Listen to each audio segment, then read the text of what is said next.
and finest bay in the Far East, large enough to accommodate all the fleets of the world.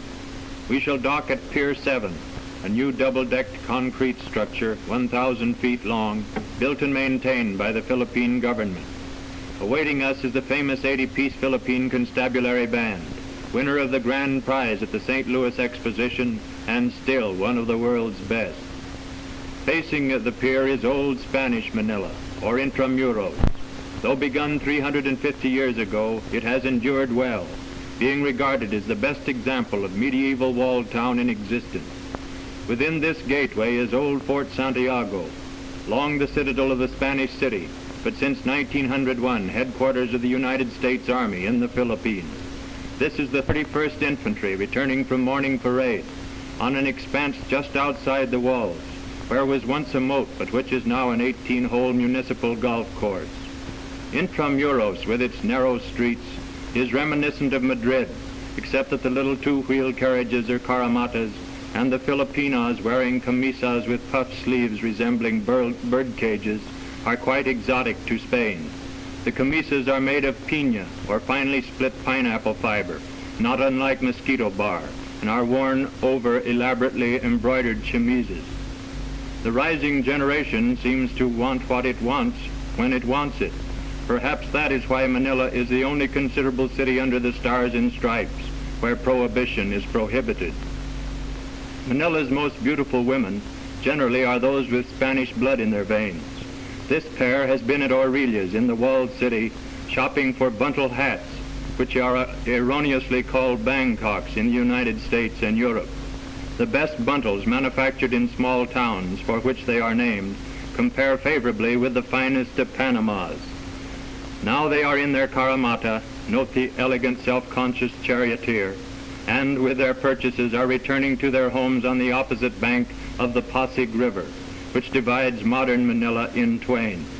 From the roof of the Masonic building we look down on Jones's Bridge, with the walled city on the far shore in the distance. Upstream, on an island in the river, is El Hospicio de San Jose, an asylum for foundlings administered by the Sisters of Charity. In the north wall of the convent is a turning wheel for the receipt of abandoned children.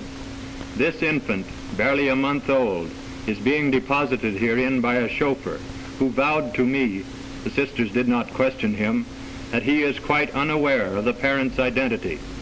Another turn of that wheel will admit the nameless mite safely within the convent, where it will be reared, educated, and taught an occupation to enable it to be self-supporting. These little girls, all of whom were similarly forsaken in babyhood, are but a few of the 800 who now find asylum within San Jose.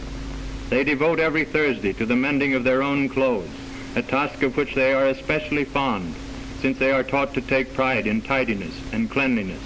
This pretty little lady is a mestizo, that is, half Filipina and half something else, probably Italian, while this toothless youngster swears that she's an American, like Will Rogers, and just as proud of it. On the north bank of the Pasig is the Escolta, the principal retail street of American Manila, lined with banks, theaters, and drugstores. Not chemist shops, but drugstores, with ice cream, sodas, postcards, and pay telephones. The local carabao, or water buffalo, has a wider spread of horn, an uglier anatomy, and a more invidious disposition than any of its tropical brethren. Still, it is the main beast of burden, its speed being wholly commensurate with the industry of the average peasant. One of the foremost sources of wealth in the Philippine Islands today is tobacco, great loads of which are carted through the city streets. Yet the plant was unknown here until imported from Mexico by the Spaniards in the 16th century.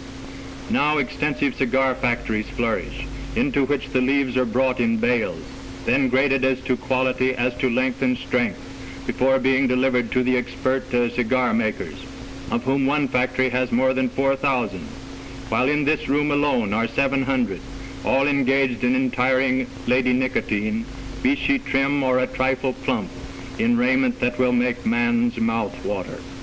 No cigar anywhere today is produced under more rigidly enforced sanitary regulations than is this one.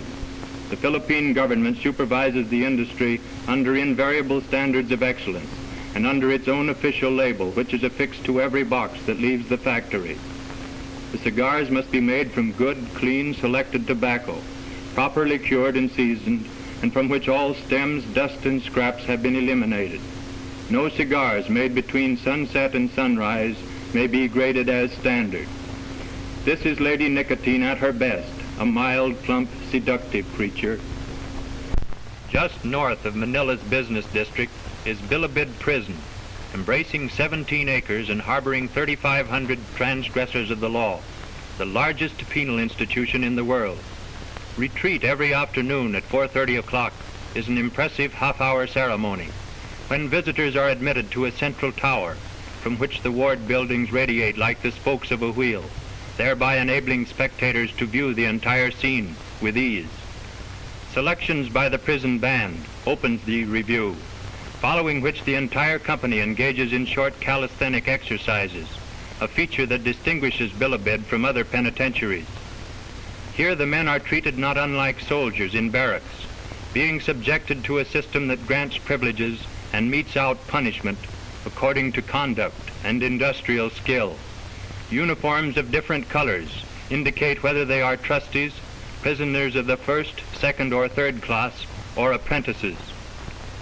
A drill by the crack Bilibid scouts, bearing wooden arms and comprising chiefly life and good behavior prisoners, concludes the afternoon display. This is a part of the model program of regular work, recreation, and rest, which the authorities believe prepares the inmate for eventual good citizenship. In fact, so beneficent is the regime that most of the guards are stationed outside to restrain immigration rather than inside, as is customary, to thwart emigration. Tondo is the Nipa shack quarter of Manila, where native huts are set on stilts to provide plenty of ventilation and stables for the livestock beneath. To the westward towers Corregidor Island, above which hover perpetual banks of clouds. Almost every evening, the last rays of the dying sun stream through, so gorgeous that Manila's reputation for matchless sunsets pursues us to whatever port of call.